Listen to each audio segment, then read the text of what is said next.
Hello and welcome to Frankly Speaking, where we dive deep into regional headlines and speak with leading policymakers and business leaders. I am Katie Jensen. 16 months into the Gaza crisis, the situation remains as volatile as ever. Talks of relocating Palestinians, or the uncertainty over Gaza's future, having intensified concerns about the fate of Palestinian statehood. On this episode, we speak with His Excellency Riyad Mansour, Palestine's permanent observer to the UN, to discuss whether statehood is slipping further away, how the Palestinian leadership is responding to mounting pressure from key Arab states, and whether Palestinians themselves still see a future in Gaza.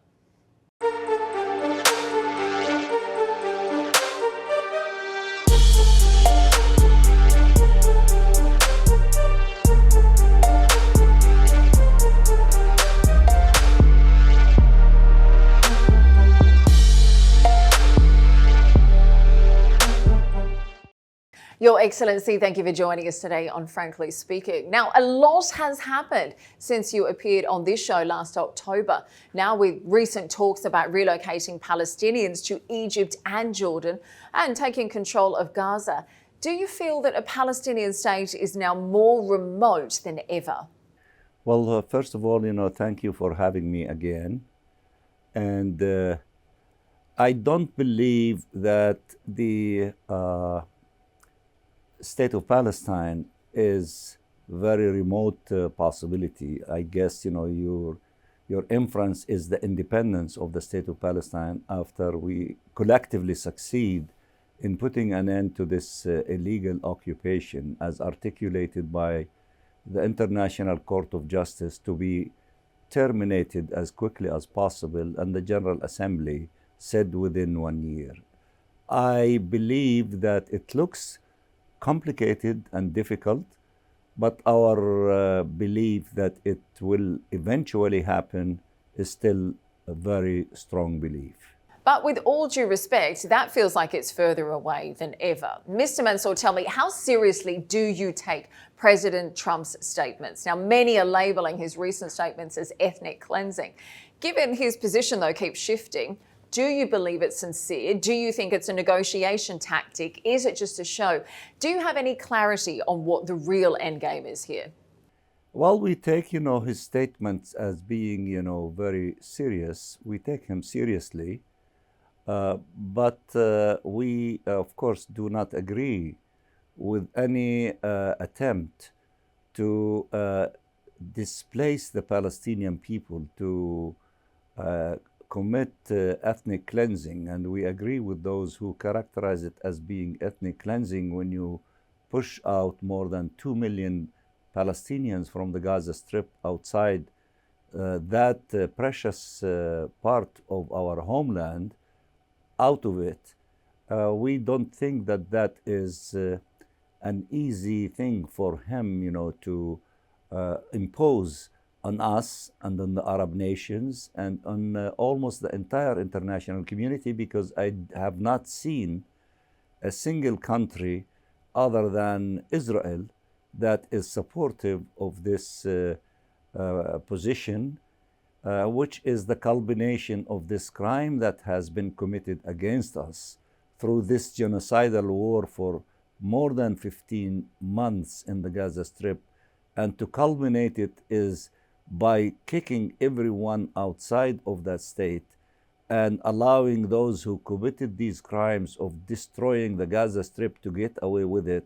That is beyond any mind to comprehend in any part of this global international community. But we take him seriously, and we have continuous meetings, whether here in New York as the Council of Arab Ambassadors. We met with the President of the Security Council. We are meeting with the European Union countries and tomorrow, and we are continuing with our efforts collectively here. And then there are series of summits and ministerial meetings that will be unfolding in the Middle East, in Riyadh, in Cairo, in Jeddah, so that there will be a very strong, unified Arab and the Muslim country position to oppose this crime against humanity of expelling the Palestinian people from the Gaza Strip. And it is violation not only of international law and Security Council resolutions, including 2735, but it is also violation of the agreement that the Trump administration proud itself that it played a key role in reaching that agreement that was announced and came into effect on the 19th of January, one day before the inauguration of President Trump.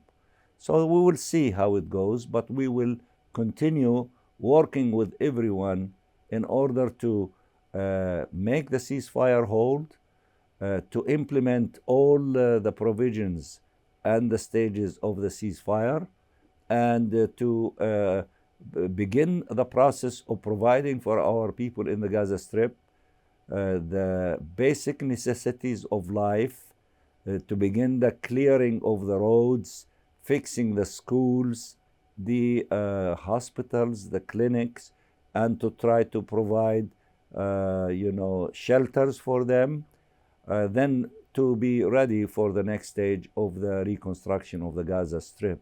We are determined to rebuild the Gaza Strip because this is a significant part of the homeland of the Palestinian people and a significant component of the land of the State of Palestine.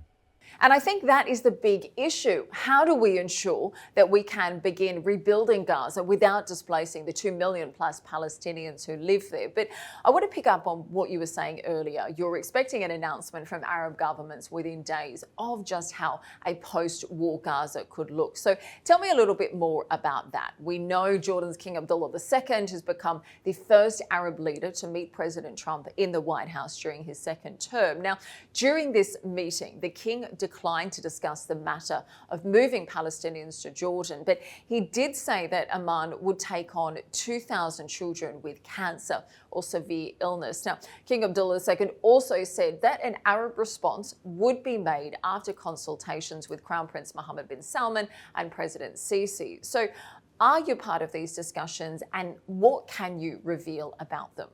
Well, first of all, the king put in his X account that the positions that he reaffirmed in the closed meeting with President Trump. He said that the kingdom is against the transfer of the Palestinians outside of the Gaza Strip, and he said that their position is very firm in order to see the ceasefire holding and the implementation of the agreement, and he wants to see a political horizon. And then he said that there is no solution except the two-state solution, and readiness of Jordan and the Arabs to work with the Trump administration for accomplishing these objectives.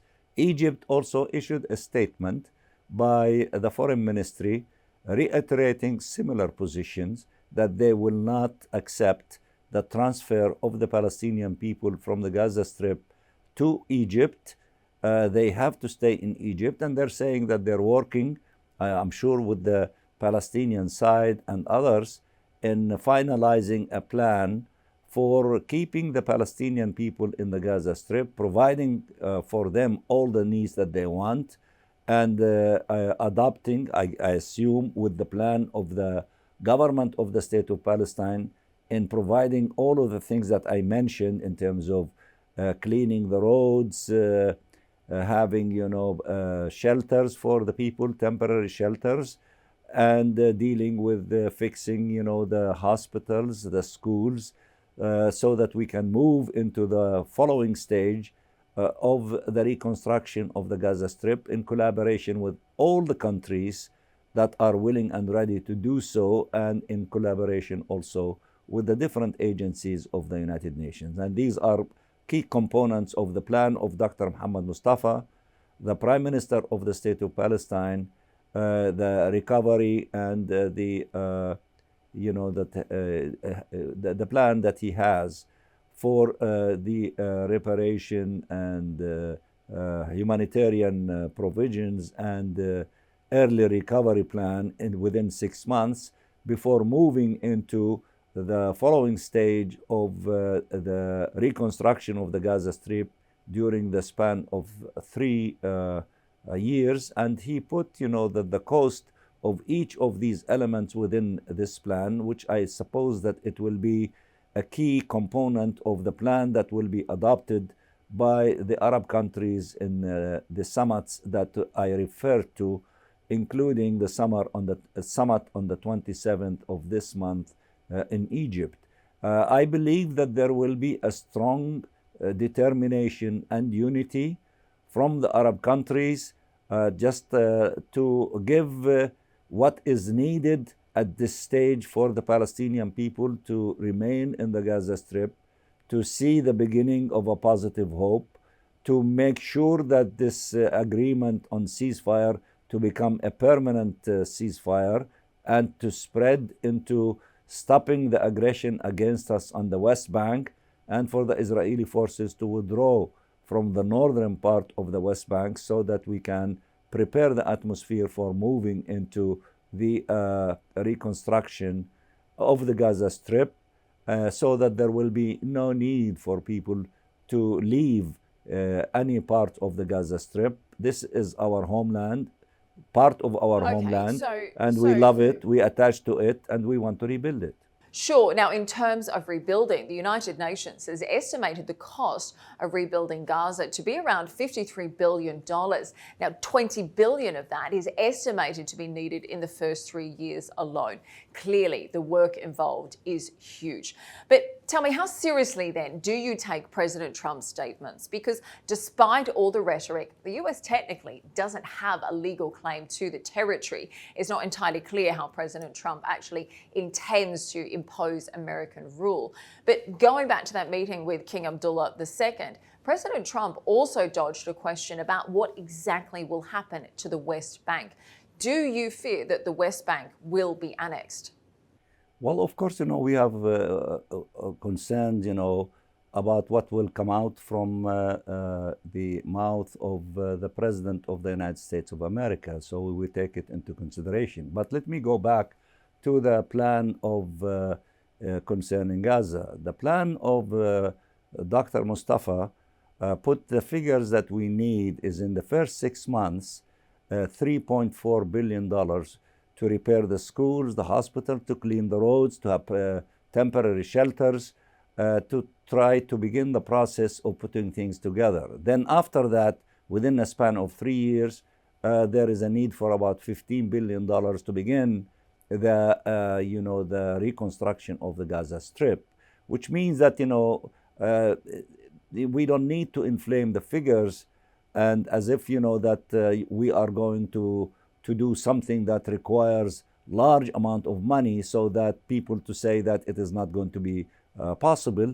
But these are the details of the plan that he gave. And then there is a document that we circulated to all members of the United Nations to that effect regarding, the beginning stage and then the 3 years stage, so that at least to begin the process of putting things together and people can begin to see the light at the end of the tunnel. And along with that, we need the political horizon. And then there is a very important benchmark in this regard, is the international conference in June, co-chaired by Saudi Arabia and France, to implement the two-state solution on the basis of what the General Assembly asked for. So there is a lot of things on the pipe, and we need really to see commitment from countries and international organizations to what they will bring to the table in a concrete way to contribute to ending this illegal occupation in a relatively short period of time. We are focusing on these things, not focusing on the noise to try to deter us or to distract us from what we need to do to serve our people, especially those in the Gaza Strip. Okay, so you feel this is mainly noise from President Trump. This is mainly a negotiation tactic. The fact that he's talking about making Gaza the Riviera of the Middle East But let me go back to my previous question. Do you fear the West Bank will be annexed in the midst of all of this? And what can you tell us about some of the summits that you were mentioning a moment ago? In terms of the Arab position, we're expecting a strong proposition and obviously a different solution than what President Trump has presented about relocating Palestinians to Jordan and Egypt. Is that what you're saying? Well, first of all, you know that we are opposing, we and all the Arabs and almost all nations, with the exception of one, to not to allow this crime against humanity of forced transfer of the Palestinian people outside of the Gaza Strip.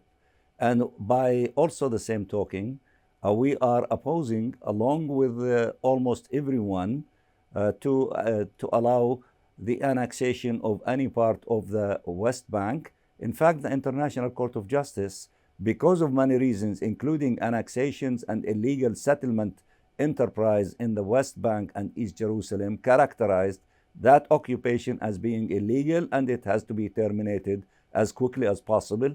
And the General Assembly decided that that termination should take place in 1 year. Because of all these things, we are now in the midst of working together with Saudi Arabia, with France, and with a number of countries of the steps of preparations and commitments for this international conference that will take place in June in the General Assembly Hall at the United Nations here in New York.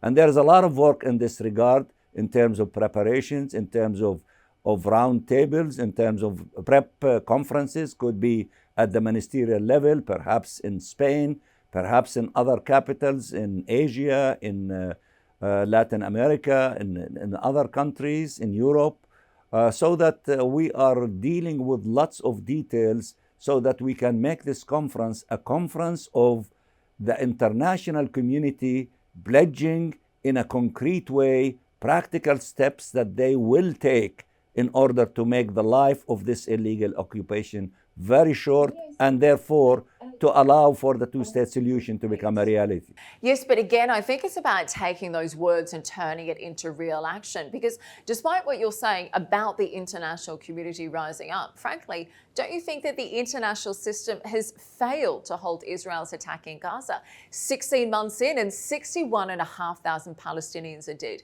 many of whom are women and children. Another 14,000 are missing and presumed to be dead. And in the meantime, we see these very dismissive statements from President Trump or Prime Minister Netanyahu. Now, recently, Mr. Netanyahu spoke to Israel's Channel 14 television network just a few days ago, and he said the Saudis can create a Palestinian state in Saudi Arabia. They have a lot of land there.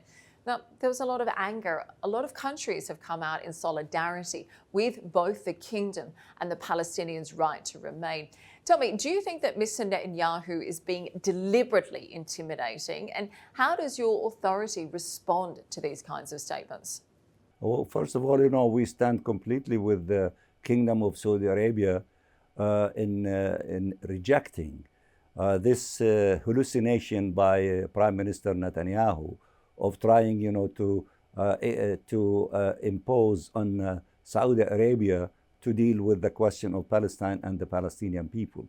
The Palestinian people are not looking for other countries where to go. The Palestinian people have their own country and their own state. In specific, their own state land is the Gaza Strip, the occupied West Bank, and the occupied East Jerusalem. And then there are resolutions in the Security Council, including Resolution 2334, in which stipulates that the international community does not recognize any borders between the two states, between the State of Israel and the occupied territory, other than the 4th of June of 1967. And any adjustment to any of these borders has to be agreed to through negotiation between the two parties. So we know that international law is defending our rights. We know that international law is clarifying the details of these rights. Israel or anybody else cannot come and trample international law, which was created by the West, not by us, and to say that it is not applicable to the Palestinian people and to the Arabs. That is double standard, and it is being rejected by all of us. And the battle is going to be who is going to prevail in controlling the land in the Gaza Strip and the people. And that's why our plans, our unity as Arabs, and the strong messages that we'll be sending in the meetings in Riyadh, in the meetings in Cairo, in the meetings in Jeddah, summits and foreign ministers' meetings, we will be sending a crystal clear message that the rights of the Palestinian people should be fulfilled, including their right to self-determination, to statehood, and the right of the refugees to return, and the crime against humanity of forced transfer to kick the Palestinian people out of their homeland to create another Nakba is not going to be allowed. It is not going to be tolerated. Egypt is not going to build places for the Palestinians that will be expelled from the Gaza Strip. Nor Jordan, nor Saudi Arabia, not a single Arab country will do that. Well, we saw a very strong response from Saudi Arabia. Less than 20 minutes after the Trump-Netanyahu conference, the kingdom issued a statement saying the kingdom affirms that the Palestinian people have a right to their land and they are not intruders or immigrants to it who can be expelled whenever the brutal Israeli occupation wishes. Were you surprised by how quick and blunt the Saudi language was there? No, I was not surprised. We work very closely with our brothers in Saudi Arabia at all kind of levels. We are on the same page that the question of Palestine and the rights of the Palestinian people should be recognized, and then there will not be any of the ideas that were floating for the last few years without having the state of Palestine to become a reality, without implementing the Arab Peace Initiative, which was initiated by Saudi Arabia before they were adopted in the summit of the Arab countries in Beirut in the year 2002. We appreciate all these principled, very powerful and strong positions of Saudi Arabia, and we work with them very closely. And I believe all of the Arab countries are on the same page with Saudi Arabia in order, to push back against those who want, instead of giving the Palestinian people hope after this genocidal war during the last 15 months, 16 months in the Gaza Strip, are trying to finish the national aspirations of the Palestinian people. And we are all united and determined that that will not be the case. The case will be opening a political horizon. Well, let me ask you, you mentioned the Palestinian people, and I think in all of this mayhem, perhaps the most important people to ask are the Palestinians themselves. Now, many Americans and Israelis believe that your people don't even want to stay in Gaza. They feel they would rather live somewhere else as long as there is peace. How do you respond to that? Well, the answer was given by our people who marched in 2 days, in the span of few hours, by marching from the south to the north in more than 450,000 people. They knew that they're going back to destroyed homes and properties, but loving the land and the place where you were born and where you have memories and you had dreams, it is so valuable to us. It is in our DNA as Palestinians. So therefore the answer came from those who marched on their feet, not even by vehicle, from the south to the north, old, young, all of them going back to these places. So that is the answer of those of our people whom some say that they have no choice but to leave. No, they have a choice. They are returning to the place that they cherish and love.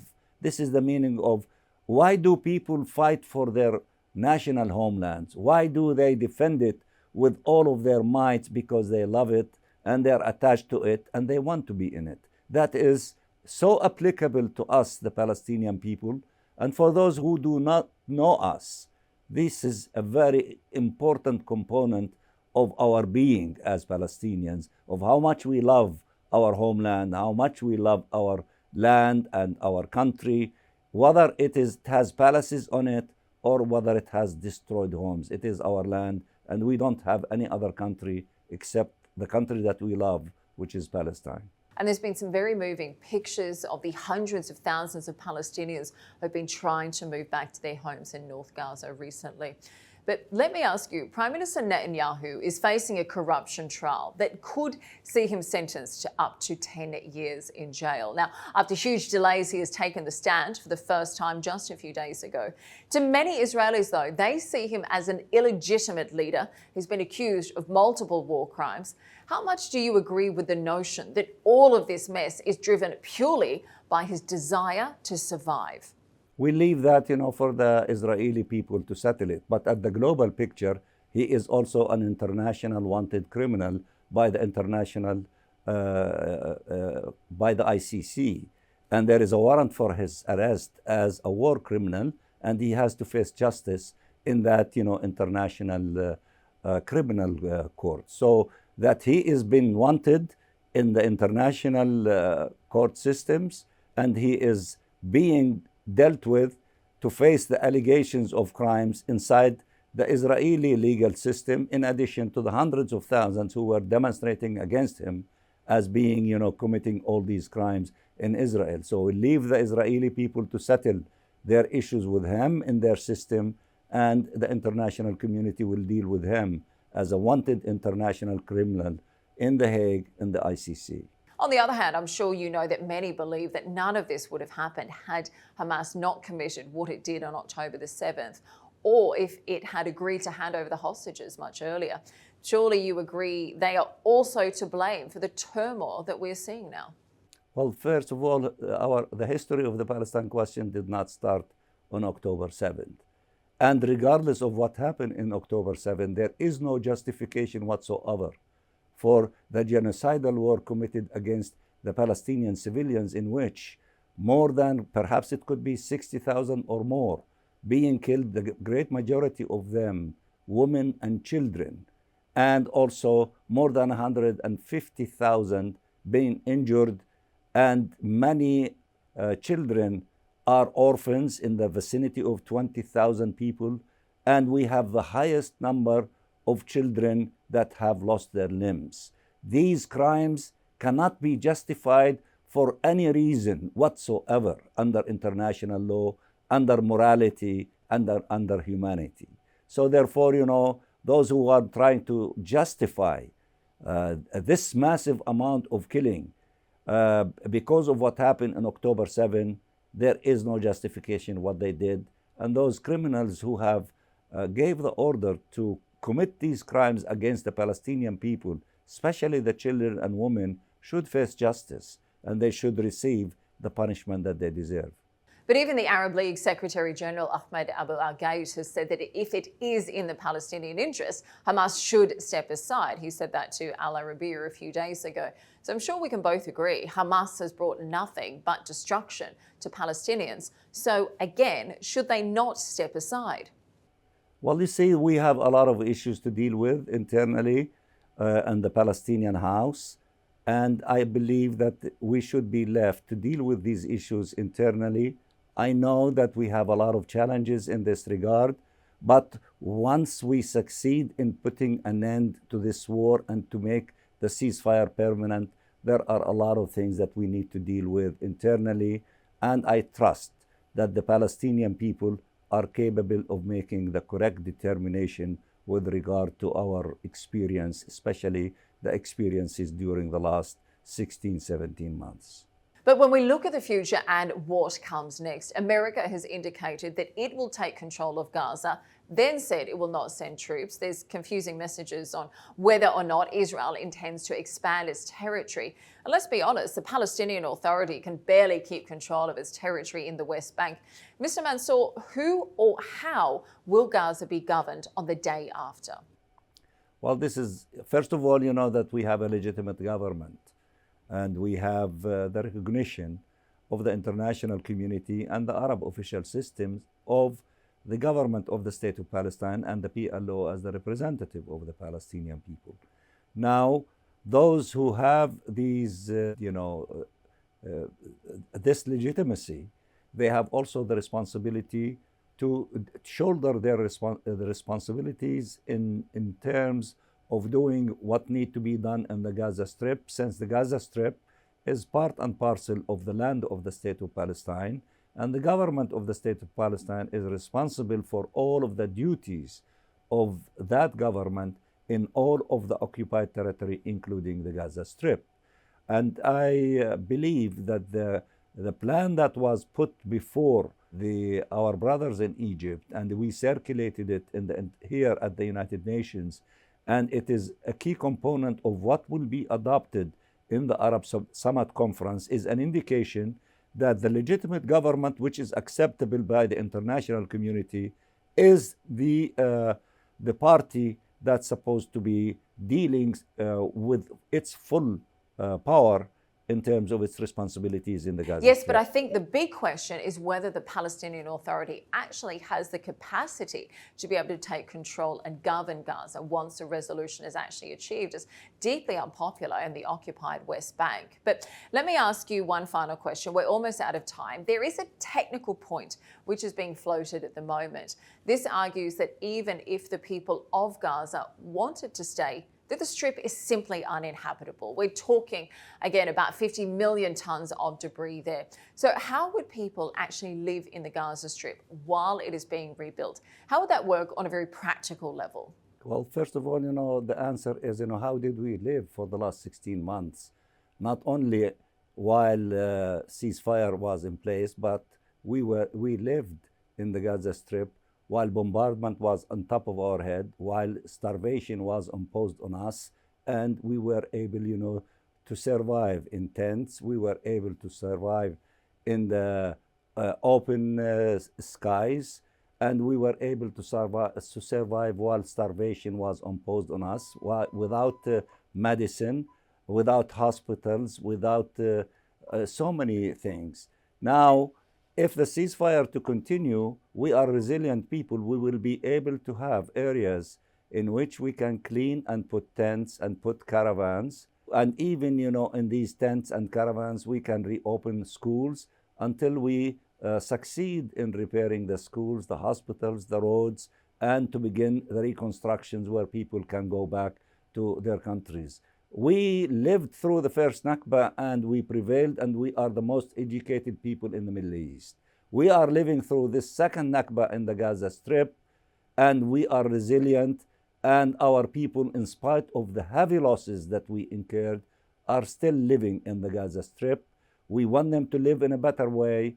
We can find places, we can build a better, dwellings for people to live in on temporary basis. We can provide for them the humanitarian assistance that the international community and our Arab brothers were so generous to give us in order to sustain our lives.